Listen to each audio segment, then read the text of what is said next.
بسم الله الرحمن الرحيم. الحمد لله رب العالمين، والصلاة والسلام على أشرف المرسلين وخاتم النبيين ورحمة الله للعالمين سيدنا محمد وعلى آله وصحبه أجمعين. وبعد، فقد وقفنا في اللقاء السابق عند قول الله سبحانه: أعوذ بالله من الشيطان الرجيم. فلما دخلوا على يوسف آوى إليه أبويه وقال ادخلوا مصر إن شاء الله آمنين، ورفع أبويه على العرش وخروا له سجدا. وقلنا في الآية دخولان: دخول أول حينما آوى إليه أبويه، ودخول ثان بعد ذلك حينما قال ادخلوا مصر إن شاء الله آمنين. وفسرنا ذلك بأن من عادة لقاء العظيم للعظيم ألا يلقاه في عمارات البلد الذي هو فيه، بل ينتقل إلى مكان نائم بعيد يجعل فيه استقباله أولا ليريحه من عناء السفر ويستقبله بوجوه القوم وأعيانهم، ثم بعد ذلك يدخلون إلى مقر الإقامة. ففيه دخولان. وقول الحق آوى إليه أبويه يدل على حرارة اللقاء لمغتربين بينهم وبين بعض، حنان انهم يشوف هذا بده يشوف ابوه وده بده يشوف ابنه. وانفعالات اللقاء عادة تترك لعواطف البشر، ملهاش تقنين. ما تقولش ساعة ما تقابل فلان اعمل له كذا، إنما هو انفعال خاص توحي إليه مزيجات مختلفة من الود ومن المحبة ومن الاحترام ومن كذا ومن كذا. فواحد تلقاه وتكتفي بهكذا، وواحد تلقاه ولا تكتفي إلا بأن تسلم عليه، وواحد تلقاه بأن تحتضنه، وواحد تلقاه بأن تحتضنه وتقبله، وواحد تلقاه وتحتضنه وتقبله وتقول له ما شئت من الألفاظ. إذن فانفعالات اللقاء انفعالات لا تقنين لها. وإذا ما كان قد حدث إن أشياء تحدث، واحد يقوم لواحد، واحد يصافح واحد يقبل واحد، دي مسألة ملهاش تقنين عبادة يعني، إنما دي تقنين عادة، تقنين لقائي ملوش مصلحة. بدليل أن يوسف آوى إليه أبويه خلاص يبقى كويس. مثلا في المصافحة يجي مثلا الرسول صلى الله عليه وسلم في غزوة من الغزوات يستعرض الجيش عشان كل واحد يبقى زي ما احنا بنعمل دلوقتي كده. فوجد واحد خارج عن الصف شوية كده، فمسك بالبتاع كده وزقه كده شوية عشان يدخل في الصف. فالراجل انتهز الفرصة قال له أوجعتني يا رسول الله. يعني هو كده عملوا كده، قال له أوجعتني يا رسول الله. فرسول الله كشف عن المكان اللي هو زي مكانه، قال له اقتد لنفسك يا أخي. فراح مقبل بطنه بس، وقال له أنا والله أدخلت الحرب وأنا أبقى شهيد، فأحببت أن يكون آخر ما أمس جسدك. أباح له هذه المسألة، مش أباح له إنه ده أباح له يقبله من هنا. المسألة ما هيش يعني عايزة الوقفة بقى والحنبلية اللي بتنعمل. وكذلك هيجي وخروا له سجدا، يقعدوا يعملوا ضجه بقى، وازاي يخروا سجد والسجود وكل اللي احنا اللي بنقول وربنا اللي حكى. طب ربنا حكاها وقال انها حصلت، اجرمهم بها؟ ما جرمهمش ولا قال حاجه. ايه الحمقى بتاعتكم انتوا دي؟ زي ما قالوا همت بها، وازاي هم ربنا قالها ولا ما قالهاش؟ فسروا الهم كما تحبون وقاله الله ولم يجرم به يوسف. يبقى انتوا دخلكم ايه بقى في الحكايه دي بقى؟ شيء العجيب والله العظيم. تدخلوا في المسائل كده دخول. ثم الاشياء التي تفعل من الادنى للاعلى ان قصد بها التعب العباده هي دي تبقى حرام. انما شيء اصنعه لك وقد تصنعه لي، وقفت لك وانت هتقف لي بكره، عملت لك كده وانت هتعمل لي كده بكره. ما يمكنش ده العباده ان يعمل العابد شيئا والمعبود ما يقابلوش بمثله. انما انت هتعمل له وانا هعمل لك، تبقى المساله دخلت من العباده فين؟ يبقى لازم نفطن الى ان هذه المساله يجب ان تحرر تحرير يمنع التنطع في كثير من الاشياء اللي بتعمل فجوات بلا مبرر. اذا كانوا يقولوا وازاي يسجدوا لادم؟ يا شيخ ده اللي خلقهم وقال لهم اسجدوا، وانت مالك انت وغيران على ربنا اكتر منه؟ قال لا، هم سجدوا كده من ورا ربنا وبعدين ربنا بس صاهين عليهم، ده هو اللي قال لهم اسجدوا. ايش انت مالك انت ومن الحكايه دي؟ ورفع ابويه على العرش اللي هو مكان سرير الملك، وما حبش يكون هو قاعد، لان ما دام ملك هو يبقى له مكان، وما لا يقعدوا في في المكان اللي هو هيقعد فيه. وخروا له سجدا. وبعد ذلك شوف بقى اللقاء بقى، وقال يا أبت هذا تأويل رؤياي من قبل. هذا تأويل رؤياي، دي أول لقطة في القصة، إني رأيت 11 كوكبا والشمس والقمر رأيتهم لي ساجدين. وقال له القصة بقى أول لقطة، يبقى ذكره بأول وقال له ادي تأويل رؤياي من قبل قد جعلها ربي حقا. وكلمة جعلها ربي حقا قال لك لأن دي رؤى من الأنبياء تبقى كأنها واقع. الله، طب سيدنا إبراهيم مش شاف في الرؤيا أنه يذبح ولده؟ طب وهل الرؤيا يتعلق بها حكم شرعي؟ قال لك لا يتعلق بها حكم شرعي لك أنت، إنما يتعلق بها حكم شرعي للأنبياء، لأن الشيطان مش هيجي لهم ويقعد يخيل لهم، إنما أنت من الممكن يجي لك.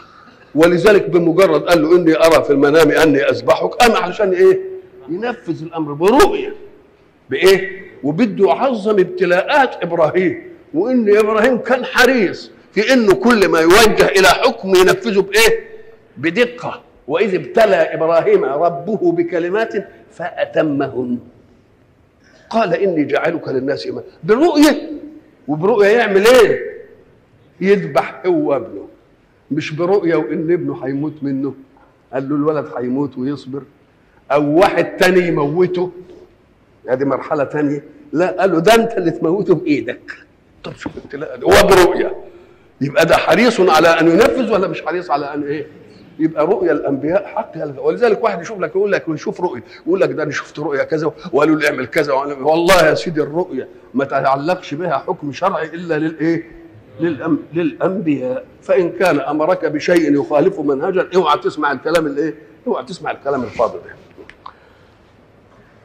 وقال يا ابت هذا تاويل رؤياي من قبل قد جعلها ربي حقا، يعني واقع، يعني صار الواقع كما رأيت. وقد أحسن بي، برضو لقطة تانية من القصة بس لقطة قفز. وقد أحسن بي إذ أخرجني من السجن. ما مشيش ليه مسلسل وقد أحسن بي حينما نجاني من إخوتي وطلعت من الجب وطلعت، ساب دي خالص. ليه؟ أم قال لك لا، ده قال لأن ده قد يكون فيه تعكير لصفو اللقاء بين أبيه وبين إخوته وبينه. ما جابش سيرة الحكاية، راح معديها كده. وقد أحسن. وليه؟ أم قال لك لأن بعد خروجه من الجب كانت ابتلاءات، بقى عبد وجات له نكبة امرأة العزيز وراح السجن، لكن لما خرج من السجن النعمة ظهر فيها في انه طلع بقى ملك وبقى مش عارف وبقى فديك يبقى عدها القفز في القصة. يقول لك القصة مش ماشية منسجمة بعضها، يقول له لا، هي منسجمة للموقف. في فرق بين سلسلات التاريخ كتاريخ وبين سلسلات التاريخ كمناسبات لإلقاء التاريخ. المناسبة اللي هنا النهارده دي انهم صفوا قاعدين والاب والاخوه مجتمعين وبتاع ما يجي، وخصوصا انه قال قبل كده لا تسريب عليكم. يبقى لا تسريب عليكم، يبقى ما نجيبش سيره قال لك طب وتمر كده قال لك يمكن يمسها مس بلطف قوي، زي ما قال هل علمتم، بيسالهم هم ما فعلتم بيوسف واخيه اذ انتم جاهلون، وانتم كنت لسه يعني كده في شويه يعني بيديهم عذر ولا بيديهمش عذر، يمكن يمسه. قال يا أبت هذا يعني ما حدث تأويل رؤياي من قبل قد جعلها ربي حقا وقد أحسن بي إذ أخرجني من السجن. هذه أول إحسان، وده إحسان لذاته ثم لم ينسى الإحسان إلى الغير، وجاء بكم من البدو بعد ما كنتوا عايشين في البدو. وإيه يعني وجاءكم من البدو؟ في ضمن الإحسان أولا كلمة أحسن مرة تتعدى بأحسن إليه وأحسن به، وقد أحسن بي، وأحسن كما أحسن الله بك ولا إليك. يبقى في مرة إحسان إليك وفي مرة إحسان بك. الإحسان إليك أن يتعلق الإحسان بذاتك بحيث لا يتعداك، إنما الإحسان بسببك يتعلق بكل ما يتصل بك. وهنا أحسن بي، خدني طلعني عملني ملك وجاب بكم من الإيه؟ يبقى الإحسان هنا متعدي ولا لأ؟ الإحسان متعدي إلى مين؟ يبقى إحسان إليه أم إحسان به؟ إحسان به. وقد أحسن بي إذ أخرجني من السجن وجاء بكم من البدو. يبقى عمل الإحسان قسمين، قسم لذاته وقسم لمين؟ للغير. تجدوا هنا طب ما دام له وللغير ما كان يقول إليه، قال لك ما هي به تبقى فيه إحسان إليه. إذا كان بيكرم من أجله يبقى مش إحسان إليه برضه، يبقى إحسان إليه. هنا وجاء بكم من البدو اعتبرت من الحسنات. قال لك ليه؟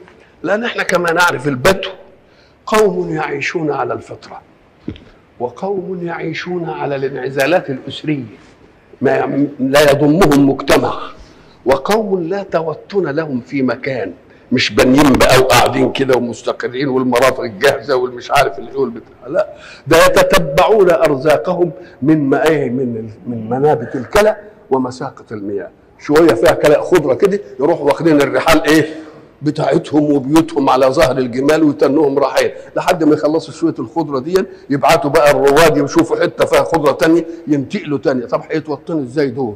هيبنوا ليه؟ ازاي؟ ما تنفعش. وبعد ذلك يعيشون على الايه؟ على كل ما هو فطري، ما فيش تنعمات الحضاره. ليه؟ لان فيه بدو وفيه حضر.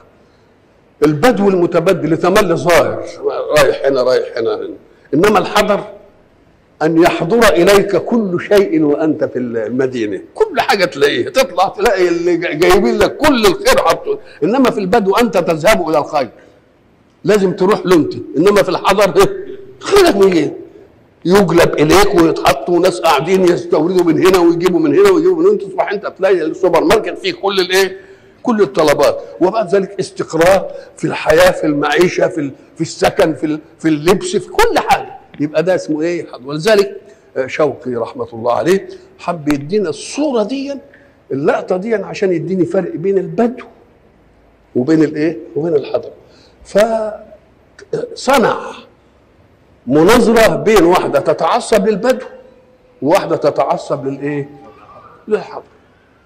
كويس كده. ابن زريح لما راح يزور الجماعه في الحي وفي الخباء بتاعهم، فواحده قامت قالت هند، قالت له سئمنا من البيد يا ابن زريح، احنا يعني ايه قرفنا من البدو دي، ومن هذه العيشة الجافية، ومن حالب الشاة في موضع، ومن موقد النار في ناحية. يعني تشوف المناظر هي ايه؟ واحد عمال بيحلب الشاة بتاعته وواحد عمال بيولع عليه. مغنيكم معبد والغريض، كانوا مغنيين مشهورين زي محمد عبد الوهاب وعبد الحليم حافظ وبتاع. وقينتنا الضبع العاويه، واحنا نسمع الضبع بينعر بالزئير واللي مش عارف ليه. يبقى ايه؟ سئمنا من البيد يا ابن زريح، ومن هذه العيشه الجافيه، ومن حالب الشاة في موضع، ومن موقد النار في ناحيه. مغنيكم معبد والغريض، وقينتنا اللي بيغنوا لنا الضبع العاويه، وهم ياكلون فنون الطهاء. الطهاء قاعدين يلونونهم بقى في الايه؟ في الاكل، واحنا غلابه وناكل ما طهت الماشيه. ايه اللي طهته الماشيه؟ اللبن. وهو اللبن ده يسموه طهي الماشيه، ما بتعملش انت بحاجه، تمسك البتاع كده وتاكل، لكنها هي اللي طهته. مغنيكم معبد والغريض، وقينتنا الضبع العاويه، وهم ياكلون فنون الطهاء وناكل ما طهت الماشيه. دي صوره تصور حياه مين؟ حياه البدو. ليلى متعصبه للبدو، قالت له قد اعتسفت هند يا ابن زريح. اعتسفت يعني ظلمت، وكانت على مهدها اي على وطنها قاسيه، فما البيد الا ديار الكرام ومنزله الزمم الوافيه. لها قبلة الشمس عند البزوغ، وللحضر القبلة الثانية. شوف جابت الميزات. ونحن الرياحين ملء الفضاء، ريحانة مزروعة في ايه؟ في فضاء واسع. وهن الرياحين في آنية، في الشالي محطوطة في البلكونة. ونحن الرياحين ملء الايه؟ الفضاء، وهن الرياحين في ايه؟ في آنية. وبعدين جابت الحتة الدقيقة بتاعت القيم دي، ماديات كلها. ويقتلنا العشق، البدوية يقتلها مين؟ ومعنى يقتلها العشق انها تعشق وتحب، انما لا تنال ممن تعشق شيئا فتنسل وتموت. ويقتلنا العشق والحاضرات بتوع الحضر يقمن من العشق في عافية، صحتها تيجي على الحب. ادي تبقى حسنة يعني. وقد احسن بي إذ أخرجني من السجن وجاء بكم من البدو. هتعيشوا بقى في مصر، بقى مصر ذات الحضارة الواسعة اللي هتلاقوا فيها كل مش عارف شيء وكل حاجة. نعم. وقد أحسن بي إذ أخرجني من السجن وجاء بكم من البدو. الحتة اللقطة بقى علشان يضخم النعمة اللي هم موجودين فيه، يعمل مقارنة بس بين ما هم فيه الآن وبين ما كانوا بعد أن نزغ الشيطان بيني وبين إخوتي. برضه ودها لمين؟ ودها للشيطان. بعد أن نزغ الشيطان يبقى مس القضية ولا ما مسهاش؟ إنما مس إيه؟ مس لطيف. ونسبوا لمين؟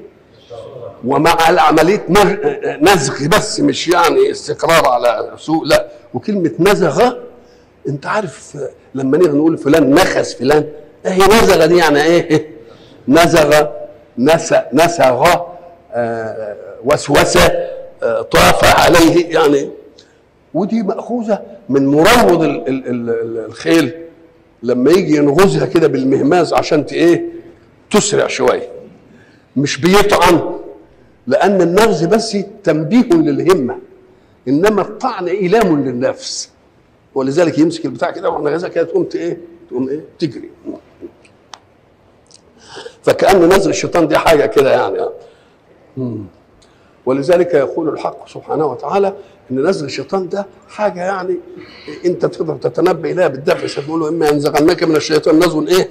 استعذ بالله، قول على طول بفزع كده اعوذ بالله من الشيطان، عشان تعرف انه ايه؟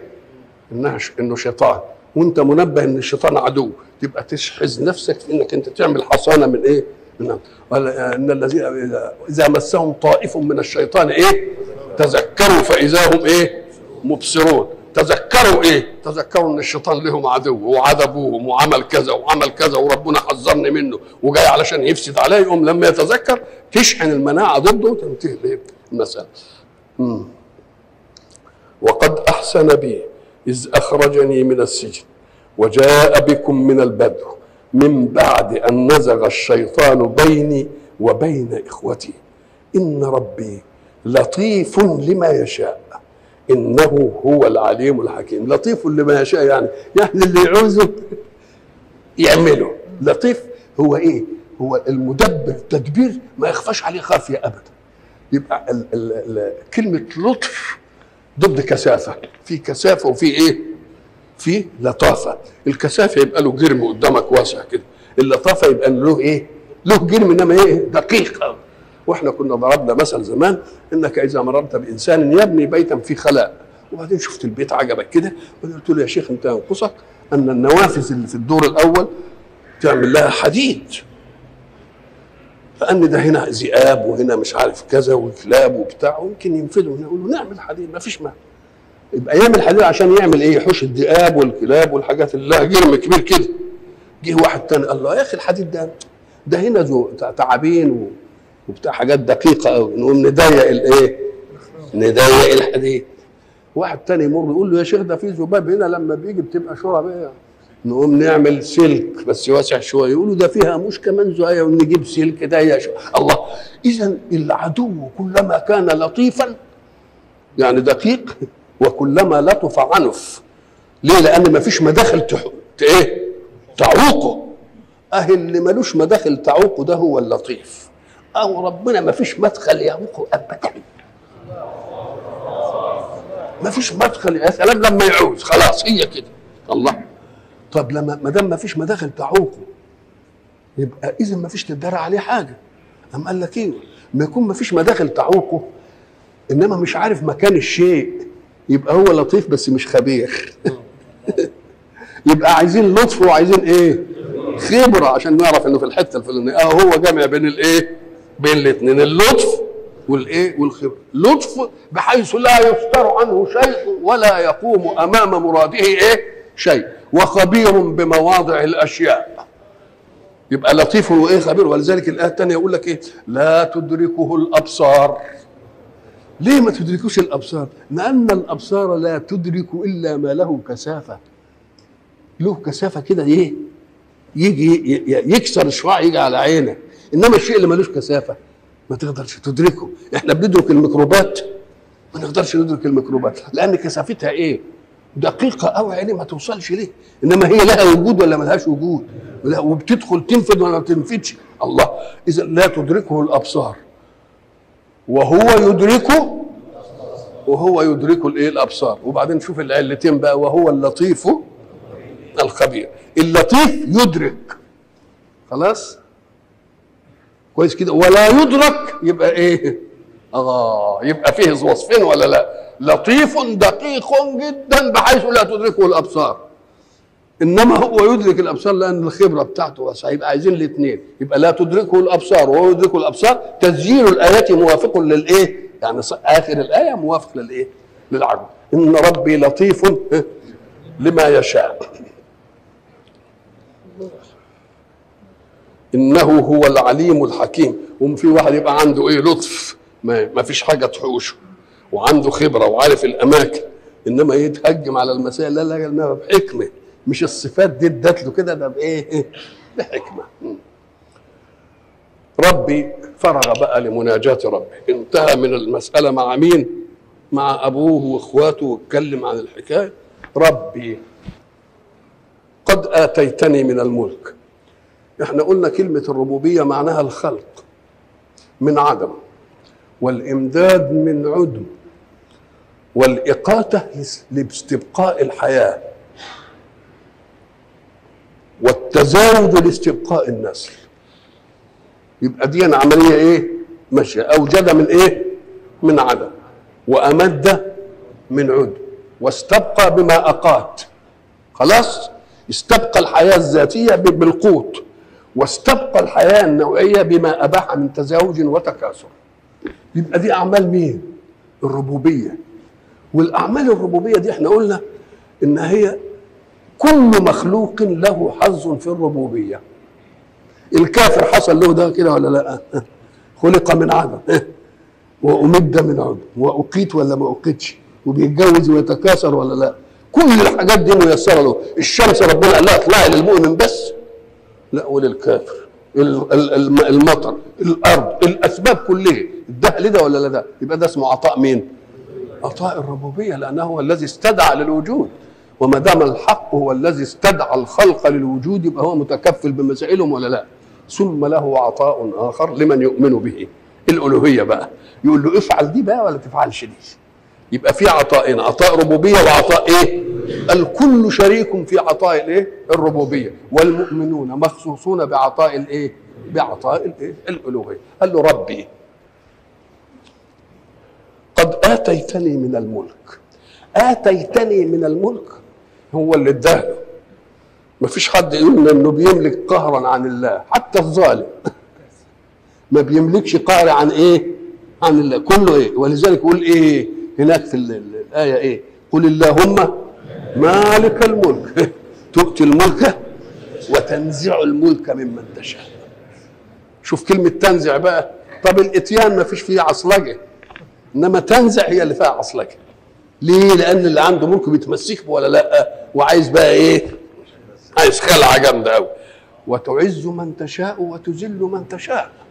شوف التعقيد في الايه علشان الانسان لا يضجر من قدر. ايتاء الملك خير في عرفنا خلاص، ونزع شر. يقول لك لا، بيدك الخير. يبقى ان اتى ملكا فهو خير، وان نزعه فهو ايه؟ وان اعزني فهو خير، وان اذلني يمكن اذلني عشان ما اطغاش بقى ولا تكبر ولا مش عارف ايه ولا اعدل بيئه ايمان ناس تانيين، يبقى دي خير ودي خير ولا لا؟ كان الناس يقول لك ايه؟ ده يقول لك لابد ان تقدر محذوفا في الايه قل اللهم ايه؟ انك انت تؤتي الملك من تشاء وتنزع الملك من تشاء وتعز من تشاء وتذل من تشاء، اثنين في جانب الخير واثنين في جانب الايه؟ الشر. بيدك الخير اي هنا تقدير اي والشر. نقول له لا يا حبيبي الشر ده بالنسبه لك انت، انما هو لما يعمل العمليه يبقى في خير هنا وخير هنا، سواء عمل دي ولا عمل دي. رب قد آتيتني من الملك. الملك فيه ملك وفيه ملك. الملك هو كل ما يقع تحت حوزتك بتاعي، انا املك التوب بتاعي واملك القلم واملك المش عارف الايه واملك الطاقيه دي، ملكي. اقل واحد عنده حاجه يملكها ان شاء الله يكون التوب اللي هو ايه؟ اللي هو لابسه، يبقى كله ايه؟ ده الملك. انما الملك ان تملك من يملك. بقت واسعه بقى شويه. تملك مين؟ اللي يملك، يبقى ده اسمه الايه؟ الملك. في الدنيا ملك الله بعض خلقه لخلق، ملكهم اولا ما في حوزته وملكهم لغيرهم، خلاص؟ وبعدين مشى الامور بهذا الشكل، ينزع الملك من ده ويودي الملك من ده عشان ما تبقاش رتابه ذات. تيجي الواحد في عنفوان قوته وعنده الحضاره وعنده المش عارف ايه، وبعدين تلتفت تلاقيه على كلمه كده طلع واحد زي شاه ايران اهو، ما كانت الدنيا كلها الله. وبعدين هو مش عايز بقى، انتهت المساله، مش انت اللي مالك الملك بالمسامير بتاعتك، الالوز انا اللي عامل الالوز، افك وتنتهي المساله خلاص. خلاص كده. علشان ايه؟ علشان اعرفك انها ايه؟ قله. لكن يجي يوم بقى وانت ملك جوارحك ملكك في المرادات. يا ايدي اضربي دي اضربي، يا ايدي اكتبي خير اكتبي، يا رجل اسعي للمسجد تسعى، يا رجل اسعي للخماره تسعى. انت مالك اراده مين؟ انت مالك لحركه جوارحك في المختارات، برضه مالكها ولا مش مالكها؟ الا يجي يوم في الاخره لمن الملك اليوم،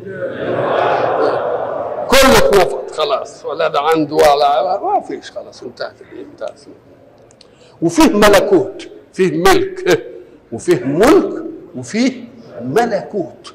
الملكوت هو ما لا تراه من الاجهزه، ولذلك وكذلك نري ابراهيم ملكوت السماوات والارض، يعني الحاجات اللي ايه؟ الخفيه، العوالم، العالم النبات تشوف فيه اشياء، وعالم الحيوان. واظنكم لما تتتبعوا مثلا الاشياء اللي بتشوفوها تتعجبوا من الاشياء دي، ازاي الممالك دي وازاي عايشه ازاي وازاي بتعمل وازاي دي ملكوت ولا لا؟ اللي ربنا يديله دقه بقى ينفذ اشعاعات بصره وعلمه الى من عالم الايه؟ الملكوت، علشان ايه؟ يستخرج الاشياء والاسرار والاستنباط. ده الناموسه اللي قد كده بتفزع الانسان وتخيله، يجي من هنا ويجي من هنا ويجي من هذا، مساله مش نعم. رب قد اتيتني من الملك وعلمتني من تاويل الاحاديث، لانه اول للفتيين الرؤيه اللي دخلوا معه السجن، واول للملك الرؤيه ايه؟ ادي تأويل الايه؟ تأويل الاحاديث. وعلمتني من تأويل الاحاديث، ودي مش عجيبة، لانك انت فاطر السماوات والارض، انت اللي فاطر السماء والارض، انت اللي خالق كل حاجة. الا يعلم من خلق. ده انت لما تروح لواحد ساعة مثلا عامل جهاز ولا مش جهاز، ان شاء الله يكون حتى محرات ولا بتاع ولا نار، وتروح تلاقي مش على الاستقامه السويه في الحركه، بتوديه للي عمله، يقول لك يا اخي ده حته مسمار قد كده. ولا سياره بتقف بقى عند الجراج ولا بتاع اللي بيصلح السيارات، والسياره وقفت بيه، يقوم ان كان رجل امين يروح خالع البتاع ويبص كده ويعمل مسمار يربطها من غير ما يحط ولا حاجه من عنده، يقول له يا شيخ حاجه بسيطه. وان كان بقى واد غشاش يقول له ايه ده المساله عايزه سيبها شويه بقى. سيبها وسيبهاش ما فيش. يبقى كل واحد في صنعه ايه؟ يعلمها. هو ما دام ربنا هو اللي خالق، يبقى عالم ولا مش عالم؟ الا يعلم من خلق وهو اللطيف الايه؟ اللطيف الخبير، يعني عالم كده. دلوقتي بيعملوا اجهزه زي ما شفنا مثلا في الكراكه اللي كنا بنزورها دي، جهاز لما يحصل عطب في اي جزء من اللي تحت الميه تلتفت تلاقي حاجه تنبهك. وده الايه؟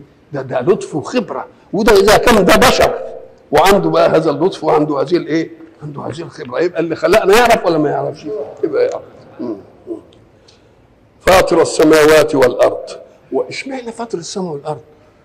أم قال لك لان خلق الانسان ده اللي بيموت بعد شويه ويموت وهو في بطن امه ويموت بعد شهر ويموت بعد شهرين ويموت بعد سنه، ملوش يعني عمر في الحياه، وتجيله اغيار وتجيله مش عارف ايه ويعيا وما يعياش. انما شوف الحاجات الثابته، شوف المخلوقات الثابته اللي ما اتغيرتش، اللي الشمس دي اللي ما شفناش لها قطعه غيار ولا وقعت ولا عملت اي حاجه ولا ما لا تدي وبتدي الله. وبعد ذلك شوف السماء وشوف الارض، يمسكوا السماوات والارض ان تقع على الارض الا بالله، من غير عمد، سقف من غير عمد. دي مساله قال لك، ولذلك يقول لك اسمع انت يمكن خلقك عجيب شويه، انما لا خلق السماوات والارض اكبر من خلق الناس. لانك انت بتتغير وبتموت وبتروح انما دي مساله ايه ثابته كده. فاطر السماوات والارض انت ولي في الدنيا.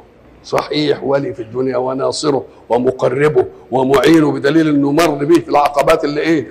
يا رب ما تدينيش المسائل دي برعايتك وعنايتك في الفانيه اللي هتنتهي وتتخلى عني في الباقيه. انت اديتني دي فين؟ في الدنيا. اديها لي فين بقى؟ انت في الاخره بقى. انت ولي في الدنيا والاخره. وما دام ولي في الدنيا والاخره يبقى توفني مسلما عشان اكون اهل لعطائك في الاخره، لان خدت عطائك في الدنيا واستمتعت به ومتعت به ومشيت فيه كما تحب وكما ترضى. توفني. هنا بقى العلماء يقول لك كيف يتمنى الانسان الوفاه؟ ازاي يتمنى الوفاه؟ يقول لك ما تمناها احد الا مين؟ الا يوسف. قال لك تمني الوفاه اذا كان الانسان قد وفق في دنياه، والانسان دائما طموح تواق، كل ما يجي له حاجه خير كده ويلاقي كده بده ايه اكبر منه شويه. مش سيدنا عمر قال كده عبد العزيز؟ قالوا له يا امير المؤمنين كنت وانت امير اذا جئنا لك وانت قبل الاماره اذا جئنا لك بثوب ناعم قلت لا اريد انعم منه، طعام تقول اريد الين منه، كل حاجه كنت تطلب ايه؟ الاحسن. ولما بقيت خريفه نجيب لك التوب تقول لا هاتوا لي اخشن منه، نجيب لك الخشن تقول هاتوا خشن، نجيب الله ايه الحكايه بتاعتك دي؟ ما انتش منطقي. قال لا انا منطقي مع نفسي بس انتوا مش فاهمين. ان لي نفسي تواقه، يعني تستشرف الى الاعلى. تقتل الاماره فلما نلتها تقتل الخلافه، فلما نلتها يبقى بعدها ايه؟ يبقى ما فيش الا الجنه بقى. يبقى انا منطقي ولا مش منطقي؟ يبقى انا منطقي. انت ولي في الدنيا والاخره توفني مسلما. ولذلك ميمون بن مهران اللي هو كان ملازم لسيدنا عمر بن عبد العزيز رضوان الله عليهم جميعا، دخل عليه ميمون وهو يسأل ربه الموت، فقال يا أمير المؤمنين أتسأل ربك الموت وقد صنع الله على يدك خيرا كثيرا، فأحييت سننا وأمت بدعا ولبقاؤك خير للمؤمنين. فقال ألا أكون كالعبد الصالح حينما أتم الله عليه نعمته قال رب قد آتيتني من الملك وتوفني مسلما وألحقني بالصالحين. طيب توفني في ادي قيد عايزه يموت، بس في قيد تاني انه يموت مسلم. هو الكلام المطلوب ان يتوفاه الله، كلنا نتوفى وان لم نطلب. اذا ده مش مطلوب لان كلنا ايه؟ يبقى اذا المطلوب القيد. يا رب احنا كلنا تتوفانا بس انا عايز تتوفاني ايه؟ تتوفاني مسلم. يبقى المطلوب القيد بقى. واما المساله، ولذلك انت لما تيجي على القبور تقول ايه؟ السلام عليكم ديار قوم مؤمنين، مش كده؟ انتم السابقون وان ان شاء الله بكم اللاحقون. طب انت لاحق يا اخويا ان شاء الله جايبها ليه؟ طب ما انت لاحق. اما قال لك لا ان شاء الله انا جايبها لايه؟ لانهم مؤمنين بكم اللاحقون على الايمان. نعم. توفني مسلما يعني القيد هو الايه؟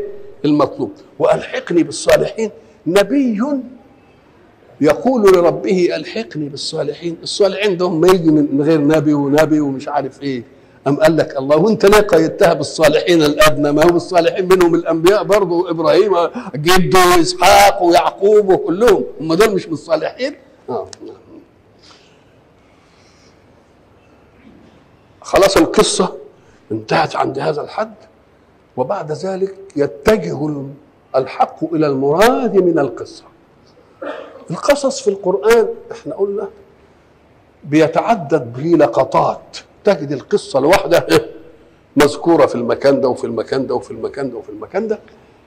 الناس السطحيين يقول لك ده تكرار للقصه، نقول له لا، ده تكرار للقطات، ده تاسيس مش تكرار، تاسيس للقطات ان اجتمعت جاءت القصه، بس بتيجي اللقطه في المناسبه بتاعتها، كل واحده جايه لايه؟ لمناسبه، لان القصص جاي لنثبت به فؤاد مين؟ فؤاد الرسول، والرسول في عمره الرساله 23 سنه عرضه ان تتعرض له اشياء، فكل لحظه يريد ايه؟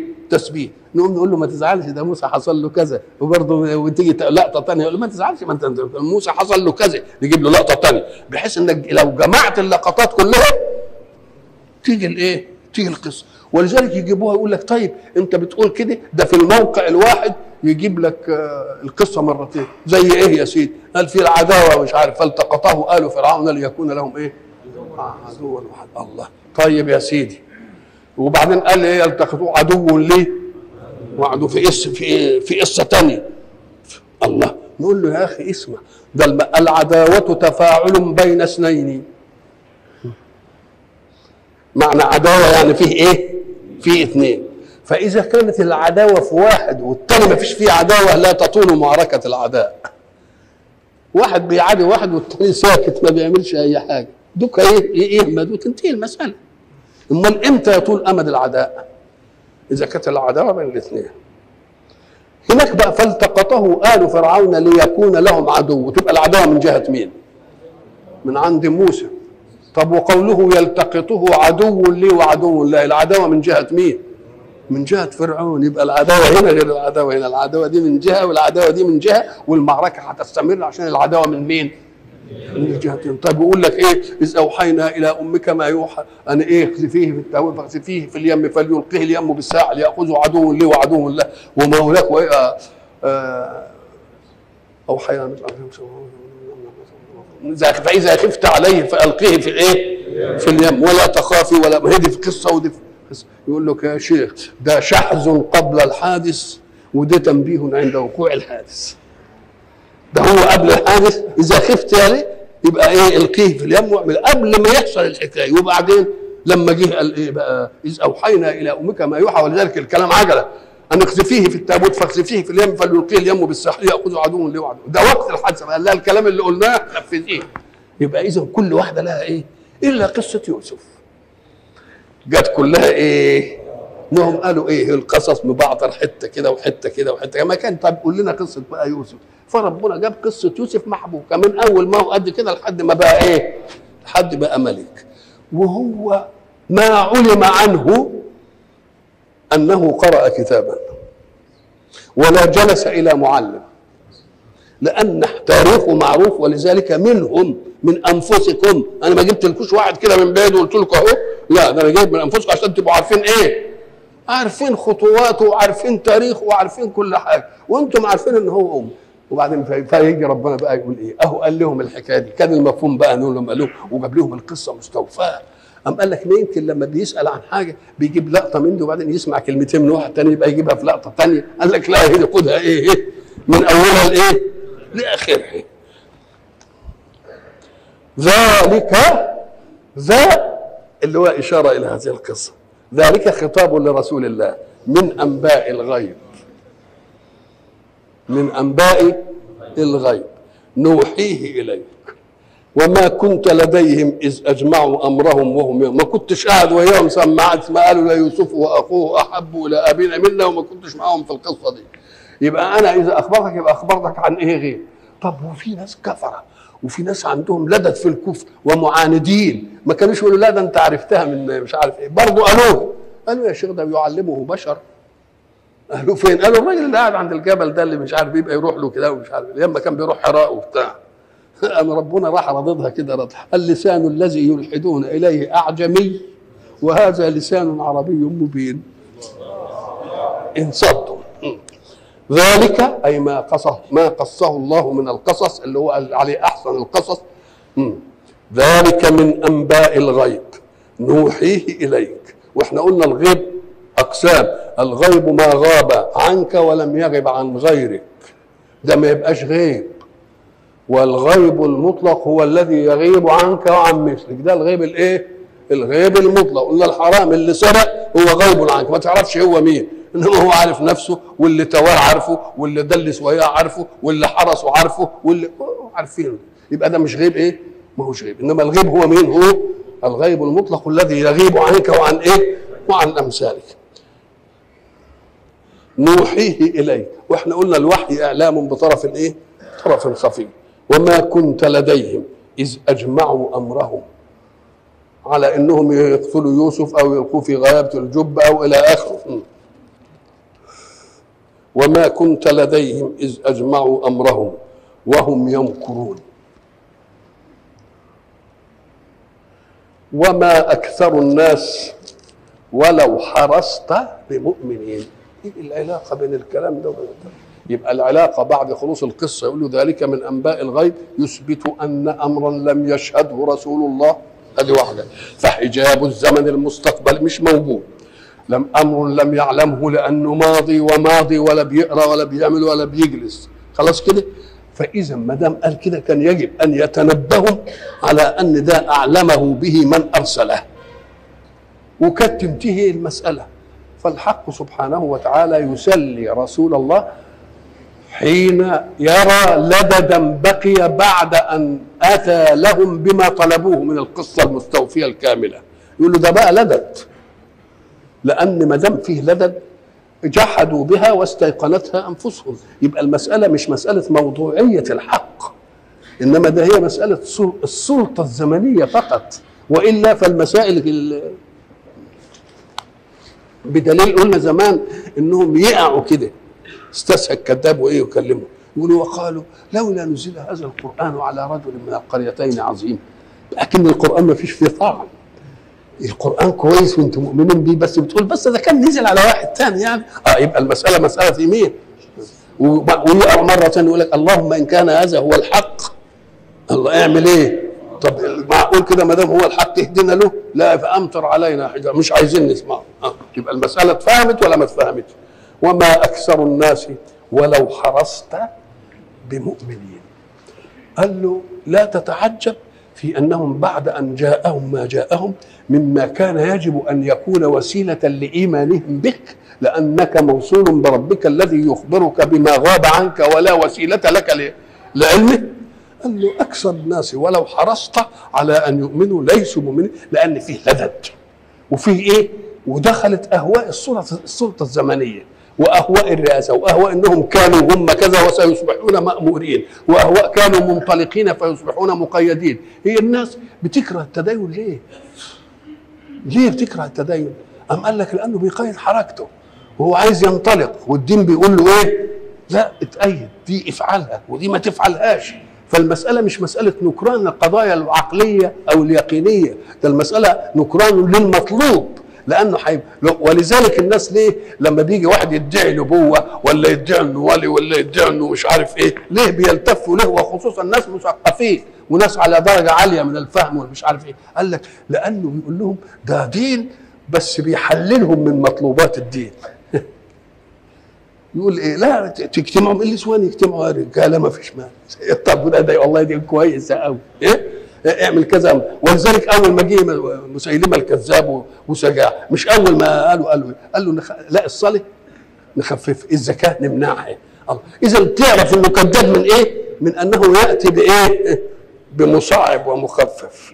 انما اللي جاي لمنطق الحق كل الدنيا وتتقدم لازم يصعبها، بتطلع بنود من المعاصي لازم يقف قدامها. فساعة ما تلاقي واحد عمال بيسهل اعرف ان هو بده ايه. فكأن طبيعة التدين في الناس طبيعة فطرية، ولذلك يزعل واحد لما تقول له انت كافر، انما لما تقول له انت بهائي ما يزعلش، يقول لك ده دين، ده راجل مش عارف ايه ارضى نفسه بانه دين. خلاص، وخفف على نفسه بان الدين ده ملوش مطلوبات، مش هيأيده بقى، بالعكس ايه، يقود له، يبقى يعمل له قوات. طب وده دين كويس والله، لطيف قوي. ولذلك ساعه ما تشوف الحكايه دي وتلاقي فيه ميسر، اعرف انهم كذابين. وما اكثر الناس ولو حرصت. ما هو الحرص؟ الحرص ان تتعلق النفس بشيء تعبئ له كل مجهود للاحتفاظ به. هذه معنى حرص. احرص على كذا، يعني ايه؟ والى لقاء اخر ان شاء الله.